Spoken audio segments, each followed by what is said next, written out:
So I've had some friends send me some AI generated spiritual content lately, and at times they don't even know that that's AI generated.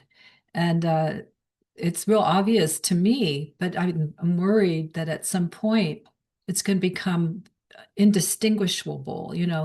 There'll be real faces. Right now, there's hardly any real faces, right? The voice won't be as modulated and clipped or strange and creepy, but it's going to become more and more naturalized.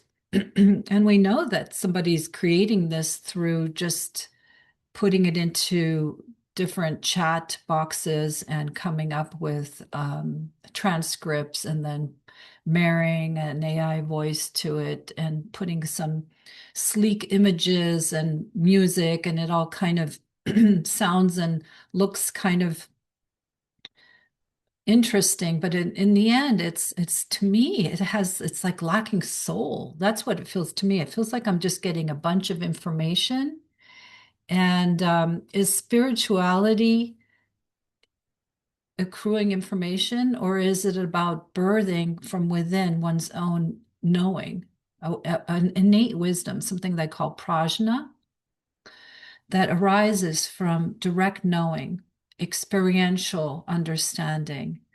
And that's something that an AI will never have. Will never have experiential understanding. It can accrue knowledge that that has access to, and it can sound so clean and clear and even maybe, dare I say, wise. But in the end, let's just be honest. It's artificial. It's artificially derived from human beings, maybe knowledge throughout time, and then put together in a nice, tidy box and delivered. And this is not only in spirituality, it's also in all kinds of areas, psychology and philosophy, any kind of self-help and self-understanding kind of aspects of life. You can find these videos. I even found one that came up about herbs and plants, which interests me. And I listened to it for about 5 minutes. I couldn't go on because it kills something inside of me. And now I have a little protest going on. I'm not doing it. Um, it's taking out the human component and the richness of the human experience. Let's be honest. AI is never going to replace a human being. It's never going to ever be able to really be a placeholder for the real thing. And I'm worried that we're kind of as a collective sliding more into not being able to distinguish what's real from unreal. And that's exactly what spirituality is all about. It's about being able to, prior to the internet, even prior to all that's happening now, which has made it harder, it's been about being able to see what's real and what is coming out of beliefs and conditioning and all these illusions and projections that veil and cover over reality as it is. And let's just say life as it is, even simply just a tree as it is, being able to see without the veils obstructing what this simply is, what we are. And that's why, it's often called our true nature.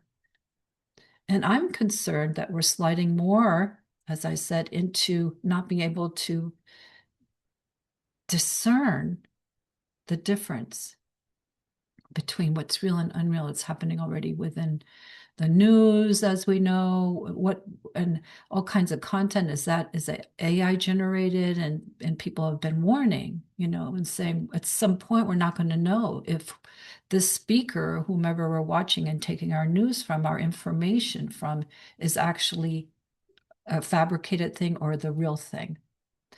And so this is now also within, as I said, spirituality. And so in terms of what you can find on the internet, writings, videos, right? And I'm not concerned. at my core that it's going to replace spiritual teachers. That's not my why I'm making this video. I'm making it because this is something that I think we really need to sound the alarm a bit about.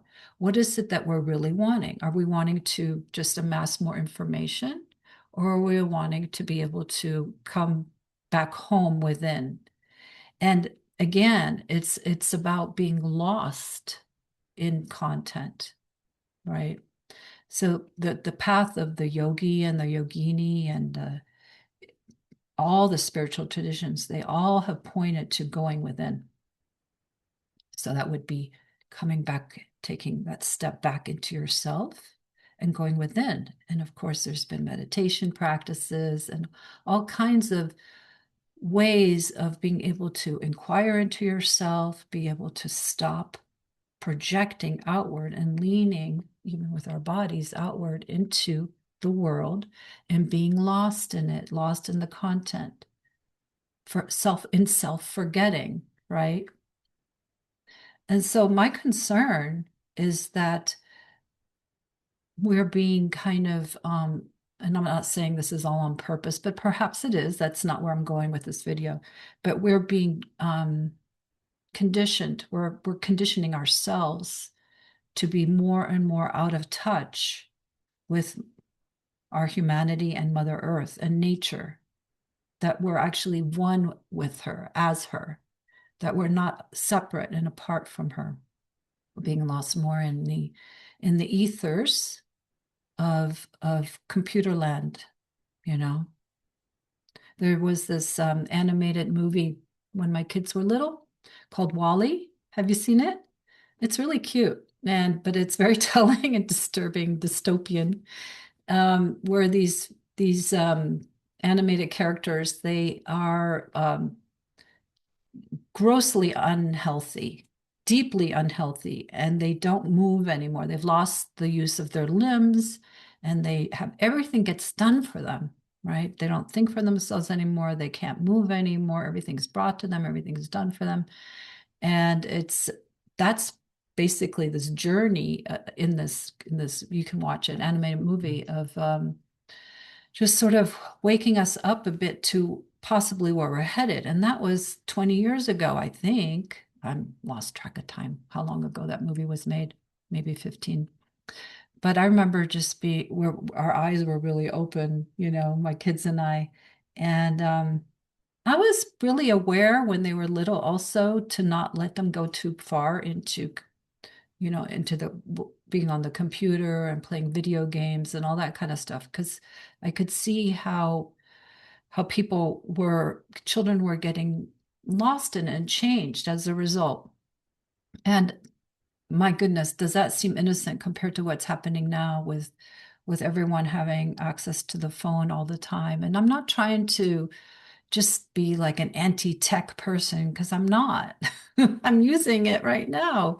But I think that there's a way to be able to continually bring oneself back home and feel into what one is doing and giving oneself over to. Okay.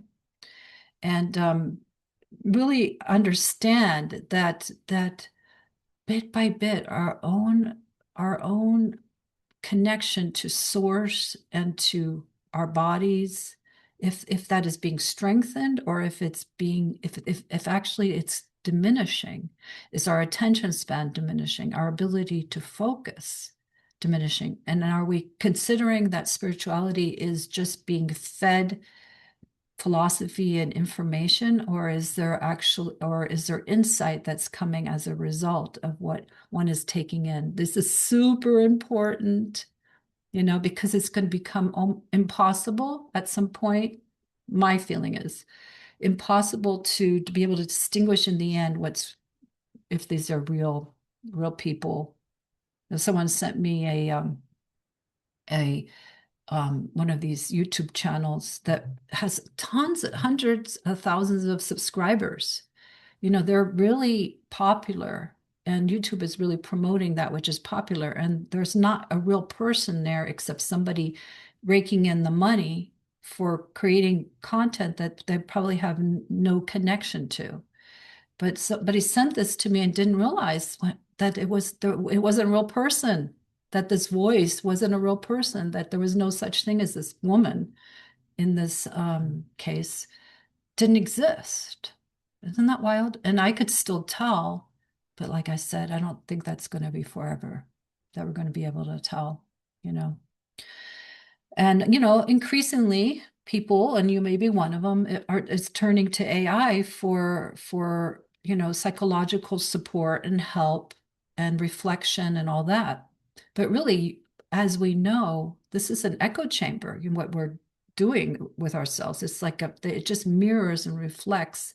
And sometimes it actually takes one down some really perilous paths, as it has done, as many of us know, where people end up losing their lives because they're taking their cues and understanding of what they think AI is telling them how to be with, handle something, you know. And I've heard of some people turning to AI for spiritual understanding, and I'm not all about making things wrong, right?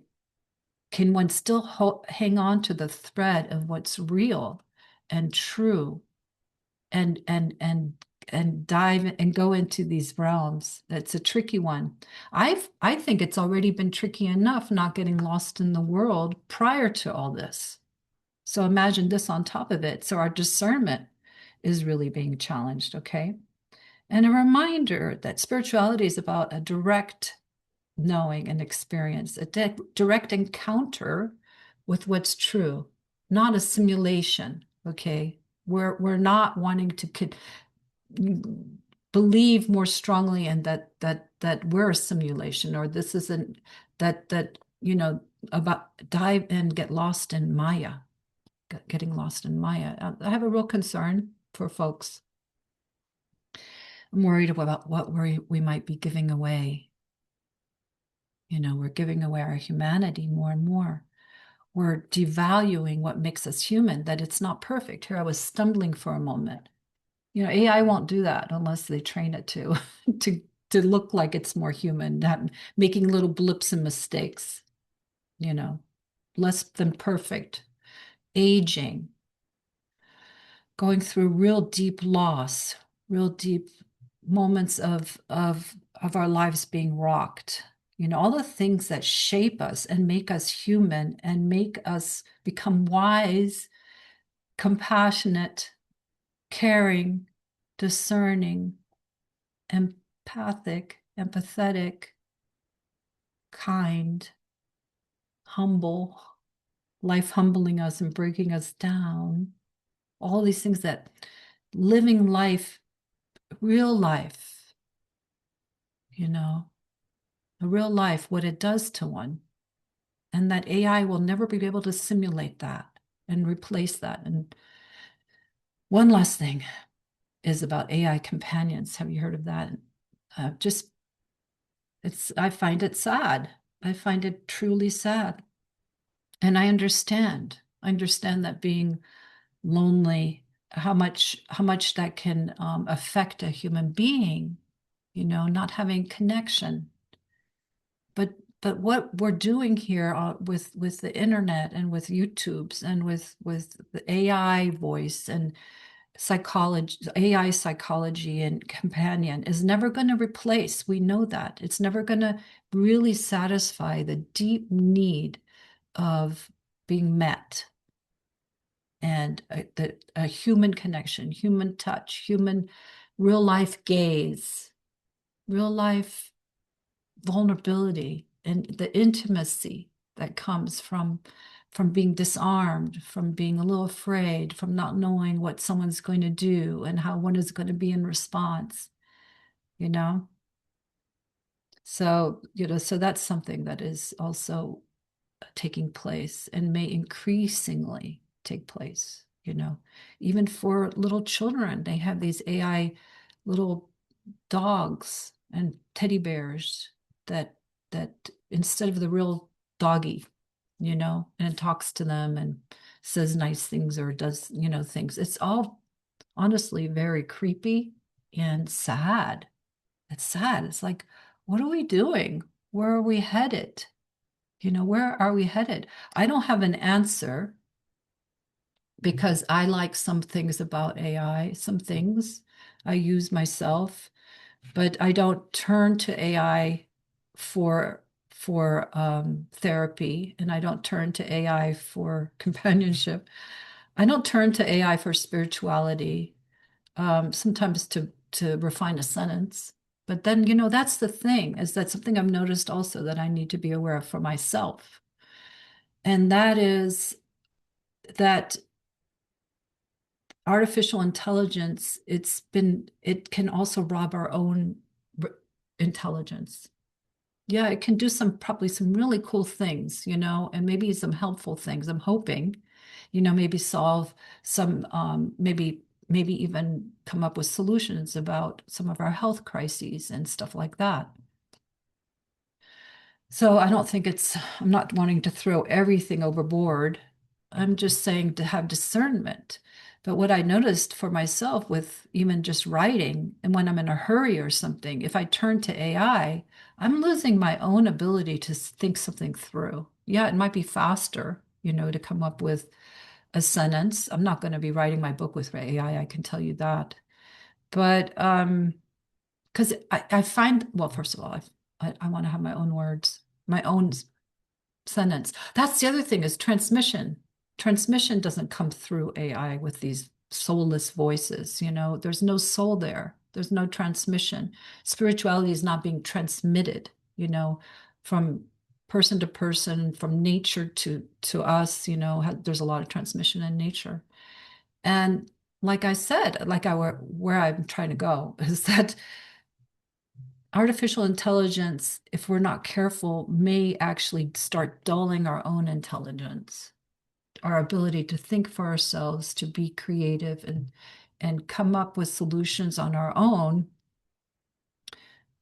I think it can help, but I think one has to be super careful to not start over relying, and really, really take care not to get lost in handing over projects and all this stuff. A lot of people are sounding the alarm bells on AI, and I don't need to go there with everything, There's a lot of places where it's can be amazing and it can be a disaster for us.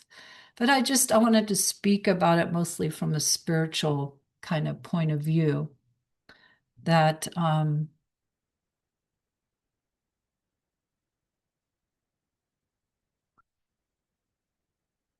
what we really are is something that can't be taken in by words only.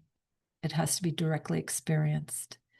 And I'm concerned that, and it has been that way for a long time, that a lot of people are attracted more to information than to knowing something for themselves. And now I'm concerned that it's going to be even more so the case and not be able to tell the difference anymore. That's it. That's what I got today. And I hope there's something useful here for you today. And if you have anything to add, something I missed, I'm sure I missed tons of stuff. I always do when I make these things. Um, Feel free to leave a comment, okay? And we can explore a little together.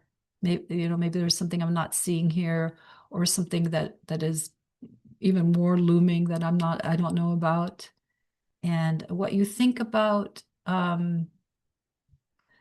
what might be lost within our own humanity, with relying and handing over so much of our desire to want to know to something that is not even real.